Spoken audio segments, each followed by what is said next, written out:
উত্তরবঙ্গ উন্নয়ন দফতরের 2,89,00,000 টাকা বরাদ্দে রায়গঞ্জ শহরের শিলিগুড়ি মোড়ে নতুন বাসস্ট্যান্ড নির্মাণের কাজ শুরু হতেই মারাত্মক দুর্নীতির অভিযোগ।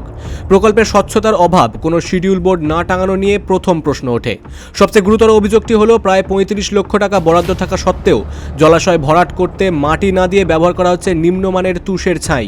নির্মাণ বিশেষজ্ঞরা বলছেন, এই ছাই দিয়ে বাসস্ট্যান্ডের ভিত নির্মাণ করা হলে ভবিষ্যতে যে কোনো সময় নির্মাণ ধসে পড়ার এবং প্রাণহানির আশঙ্কা তৈরি হবে।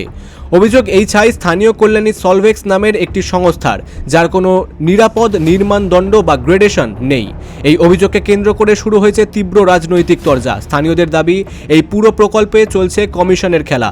সূত্রের খবর, রায়গঞ্জের বিধায়ক কৃষ্ণ কল্যাণী নাকি প্রকল্পের প্রতিটি কাজে 10% কমিশন নিচ্ছেন। শুধু তাই নয়, অভিযোগ উঠেছে তিনি নিজেরই সংস্থার তুষের ছাই ঠিকাদারদের বিনিময়ে প্রকল্পে ব্যবহার করাচ্ছেন।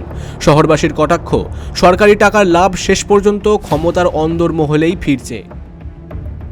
ছাই ফ্লাইয়ার, যেটা সিমেন্ট এবং এই রাস্তা কম্প্যাকশনে ব্যবহার করা হয়, সেই ধরনের ছাই দিয়ে আর্থ ফিলিং করা যায়। কিন্তু এই কালো ছাই, এটা একটি মিল, এবং শোনা যায় যে সেটা কৃষ্ণ কল্যাণীর যে প্রতিষ্ঠান আছেন সেখানকার ছাই, যেটা আদিবাসীদের সমস্যা তৈরি করছে।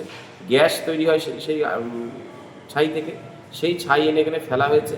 সেই কাজ যে হচ্ছে তার কোনো বোর্ড নেই, ঠিকাদার সংস্থার নাম নেই, কাজের কি ভলিউম সেটা লেখা নেই।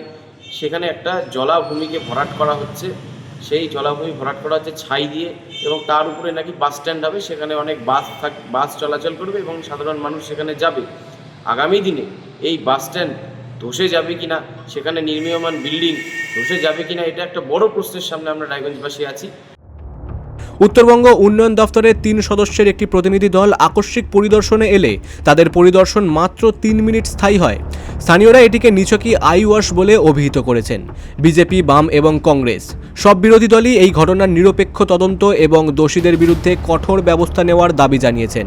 বহু টাকা খরচ করে শহরের উন্নয়নের উদ্যোগ যদি দুর্নীতির কারণে প্রাণঘাতী বিপদ ডেকে আনে, তবে তার দায় কে নেবে? এই প্রশ্নই এখন রায়গঞ্জবাসীর মুখে মুখে।